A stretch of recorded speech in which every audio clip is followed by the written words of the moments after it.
Hi guys, you know the deal. Our returning guest is Derek Barona. Hey, it's good to be back. So what kind of mask are we? Skull mask. Yes, a real change of pace for the mask that already looks like a skull and is made out of bones. Yeah, so Are you ready for in some heart-stopping action?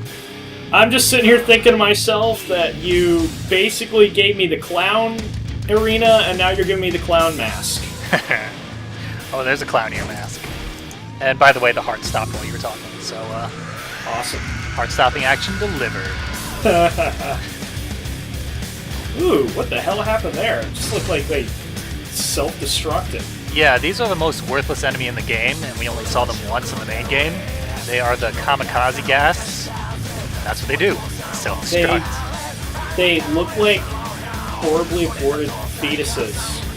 Yeah, they're pathetic. They got cool visual design, but their actual gameplay design is so pointless.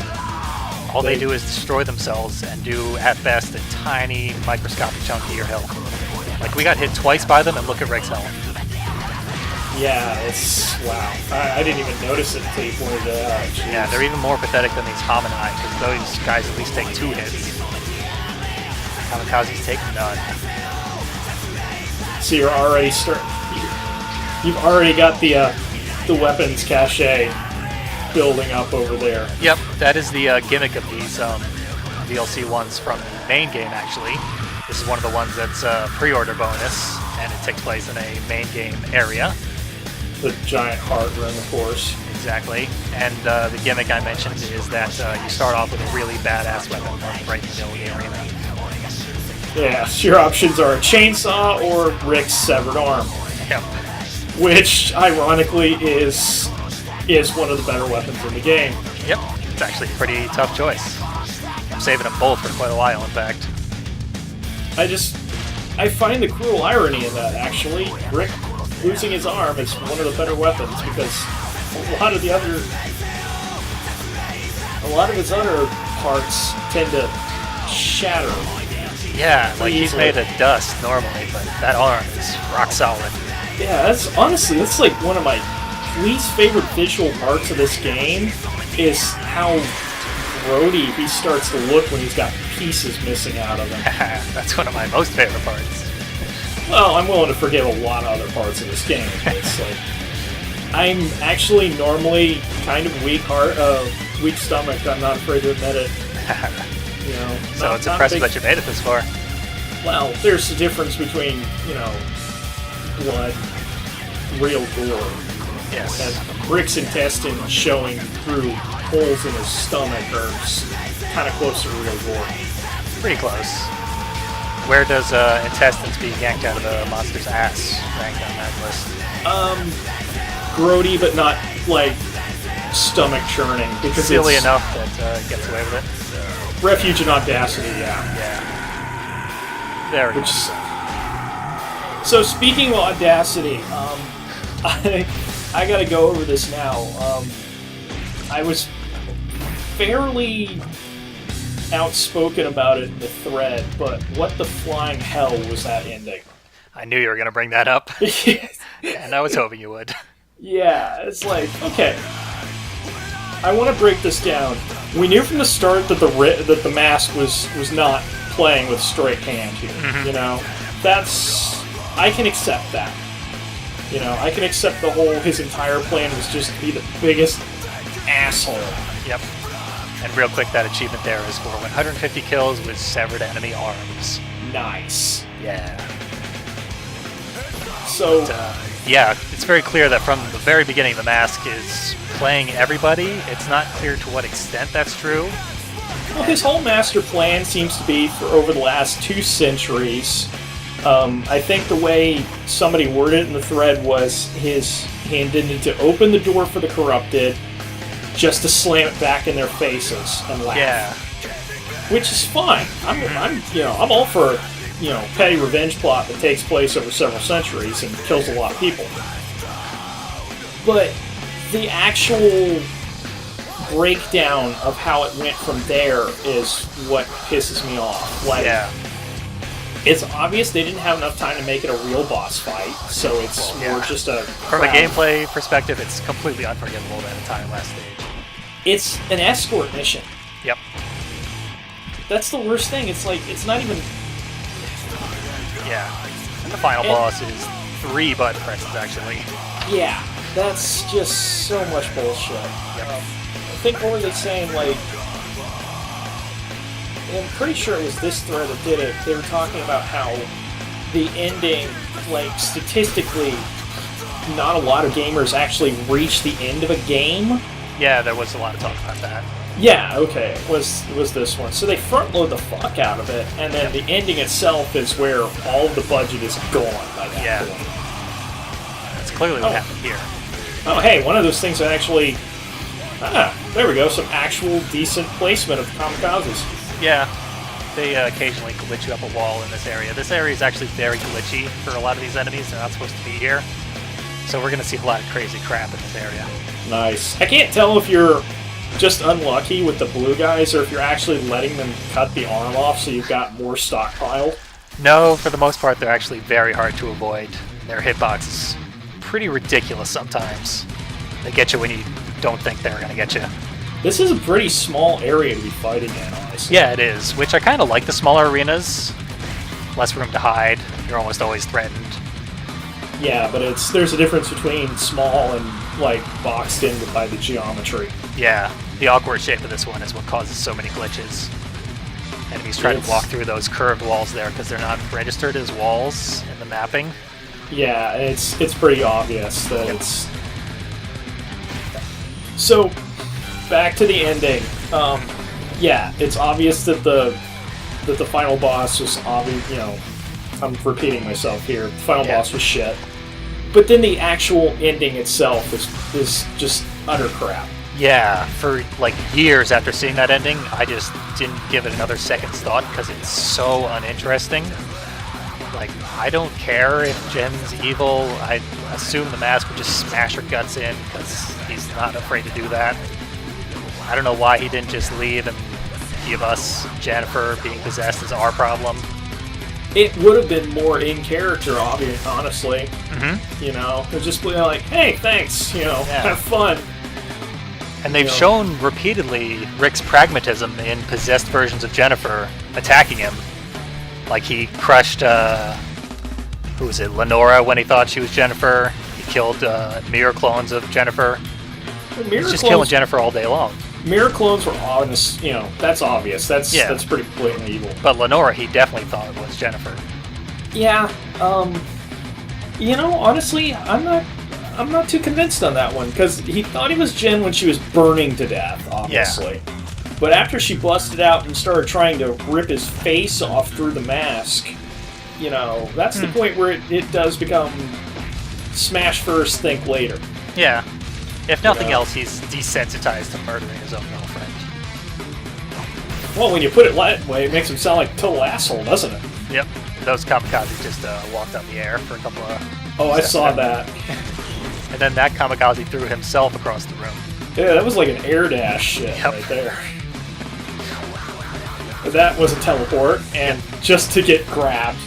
I couldn't tell if that was a glitch on his part or a glitch on the Territoid's part. Grabbing thing that the Territoids do is it's really visually messed up, and the enemies always have to teleport into the right spot in order for them to do it, which is why I don't think they very, very rarely do it in the main game. Because the graphics are so messed up, they try to avoid it. Yeah, I just realized we're on like Wave 12 already. Mm-hmm. They're going to slow down considerably once the beasts start getting poured in here. I was going to say, we've only seen like 2 or 3 sections of bigger guys. Yeah, and one of them was a regular abhor, which we haven't seen those in a long damn time. No kidding. When was the last time we saw those?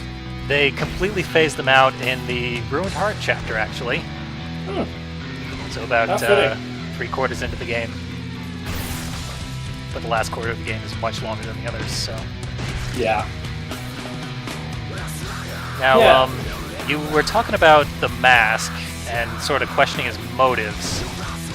It seems that he's incredibly dishonest with Rick all throughout, so it's possible his claims that his entire intent was revenge all along are just a lie for no reason. I don't know why he's always lying to Rick, but he does it a lot. It's pathological. Yeah, something like that. Well, It's weird. It seems like his true intention was to free that spirit that enters Jennifer. Like, for my excessive overthinking about this plot twist here, that's what I've come upon. that doesn't sound like too bad of a theory, honestly. Yeah, I because just- he's the one who originally gets it summoned into Lenore's body by telling Dr. West that Lenore doesn't have to die, which leads him to summon it into Lenore's body. Yeah, I think back to that one line that he said at one point or another, that he slipped through from the abyss through the crack Size of a white lie. Yeah, like that's honestly not only is that one of the better delivered lines in the game, but it's more telling of his character than anything else. Yeah, You know. but you gotta wonder why he slipped out, just because he hates the abyss, I guess, but it always seems like he has more motive than he's letting on. And Pretty if they much. ever revealed what the full extent of his thought process was, we would have had a storyline on our hands. Yeah, no, they left so much shit out there with no payoff, basically. Yeah. Like the entire game, we were sitting there following like those ghostly sort of help me Rick sort of shit from Jen, and nothing ever came out of it. Yeah, except that real anticlimax where we can't help her regardless. Yeah, that's the same. That's what I mean when I say that the ending really bothers me. I could get behind a horror movie ending. You know, I can get behind like the whole the thriller video ending. You know, where she turns and she's got the black eyes and everything. But there's absolutely no payoff to any of this. Yep. And it's so against like what Splatterhouse is all about. They're always setting little things up in the older games and then paying them off. Exactly. This game sets up everything and pays off nothing. Yeah, and it's just like Very disappointing. It's my least favorite thing about the game. yeah, it's. You know, I mean, I can get past the mask being evil. I prefer the mask be evil. Yeah, I mean, it's fucking Splatterhouse. Yeah. Did the beast just sit there and chomp on a corpse? He like tried to get around that corner that's not really part of the wall, and he couldn't figure it out, so he just spun around in place for a couple of seconds. Yep. And then glitched out and died. Yeah, it works for me. Yep. And there he bounced off nothing. I saw that. It looked like he shrunk for a minute, too. Yeah, and the weird thing, the beast does appear in this room in the main game. He's supposed to be here, but he still has a lot of problems being here. Jeez.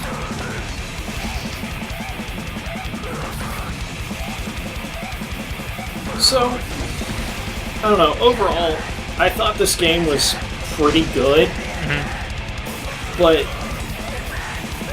the ending really just ruined it for me. Yeah, me too, for quite a while.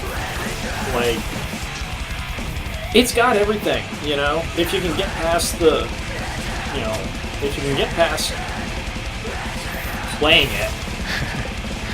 Or if you enjoy playing it, like I do. Yeah, well, I mean, from the controls standpoint, because you made absolutely no excuses for the fact that this game is hard to get a hold of. Oh yeah. Satisfying once you do, but there's that difficulty curve. Yep. Took multiple playthroughs.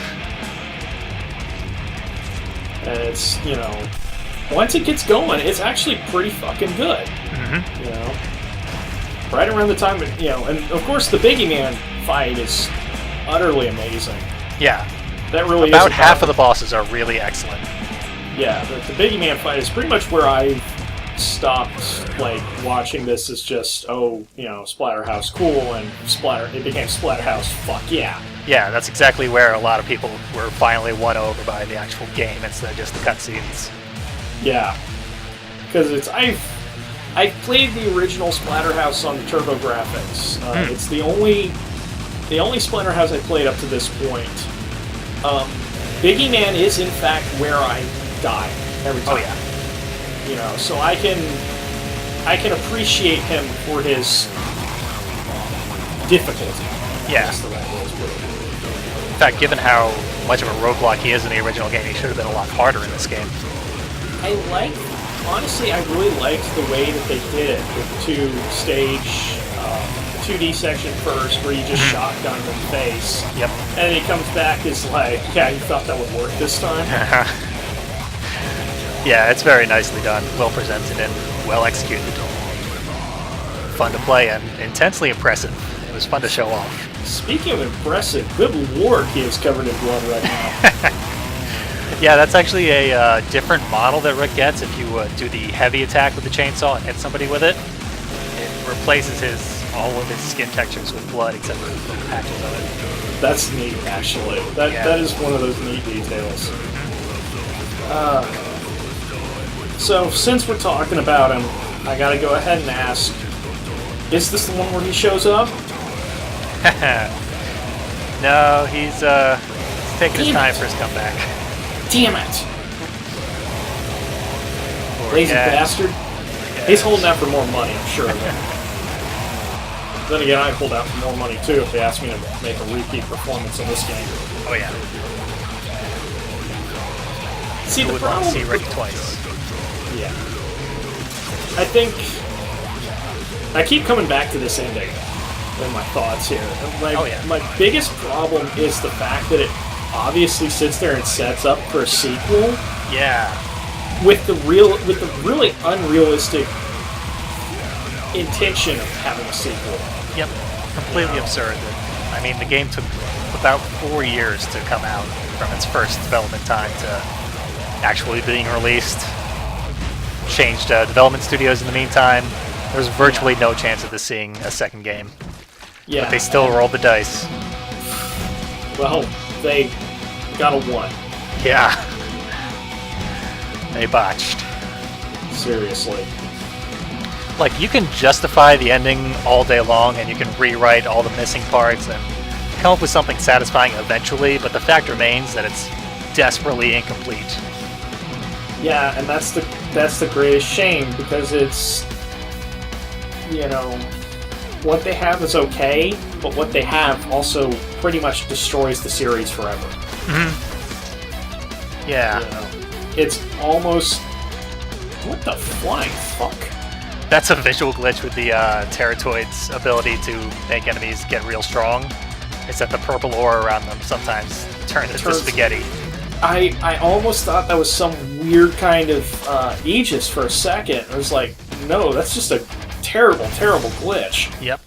Well, it's pretty cool looking though. Yeah, it's actually pretty cool. It happens all the time, and sometimes like dead enemies will leave their Terratoid aura just on the floor where they died. It happened one time in the falling section in that one stage where you fall for a really long time and then you fall through a tube of eyeballs. Yeah, I do remember seeing that. Yeah, if sometimes the Terratoids will leave their auras lying around on the floor and they'll fall down with you through that tube. Nice. Yeah, you can just dodge around it. Looks pretty cool. Yeah, so where was I? Yeah, this was a fine game on its own, if you can ignore everything about it that pisses you off, but it spells the end of Splatterhouse as a series. Yeah, certainly this storyline of Splatterhouse. Maybe in 17 more years they'll remake it once again. We can only hope. See, I would be okay, honestly, with a remake of the 2D games. Yeah. Like, you know, just like do this with them, except make them, or, you know, just recreate the 2D games with, like... Yeah, do like a Mega Man 9 thing. Sorta, yeah. Yeah, I'd totally be down for that. I love the 2D games. Although we would still have to get Jim Cummings back as the mask. Yeah, I can get behind that. Totally the selling point of this game. Really kind of was. There's Yeah, just no sometimes to the denying. point of being insulting to me. I felt I was getting in the way of the Let's Play. Nah, dude, you were fine. The only time it gets annoying is when it has to be turned off for, like, the arenas. Yep. Yeah, there is a lot of validity to Jim Cummings. His canned lines coming up way, way too often. That's definitely a problem throughout the main game, and it's just unbearable in these arenas if you don't turn it off. Yeah. But it's too bad that people who actually play this game started to get a bit sick of Jim Cummings after a while. Because, I mean, the first time you hear any of his lines, it's a thrill. I still go back and watch the opening just for that monologue. Oh yeah, beautiful. Like, really, any time where he's able to just sit there and talk, just like really talk, is great. Yeah. When it's just him sitting there doing the canned combat lines, it's like, make him stop. Yeah. Would have been nice if we'd gotten like a Terror Mask journal equivalent, sort of like how Dr. West has. I would have liked that, but at the same time, it probably would have been, it would have been too spoilery. Yeah, but if they'd done it where, like, if that was the one you unlocked after getting 100%, if that was the journal entry, cool, yeah. Yeah, and it, like, finally explained what the hell the mask was trying to do the entire goddamn game. Yeah. Without any lies, just directly straight from the horse's mouth. Pretty much. Like, That really, would have been completely redemptive. The only thing this game was missing as far as what the mask was doing was to have him pull out Captain Mozzarella on us. Which is sort of what he did. That's kind of what the last boss is a reference to, the fact that the mask summons him to come kill us. But it's half-assed, not nearly as impressive as Captain Mozzarella was. Yeah, and besides, I would actually give the mask a little credit. He didn't summon the Corrupted out to kill us. He summoned him out so that we could kill it. Exactly. Well, yeah, made it through another arena. I think we managed to make it interesting. Yeah. Considering it was a completely reused room that wasn't even that great the first time. Yeah. I promise the next arena will be an improvement. Sorry to have had you on this lesser one, Derek. Nah, it's fine. But thanks a lot for joining me. No problem, man. Catch you guys later. Yep, see you next time.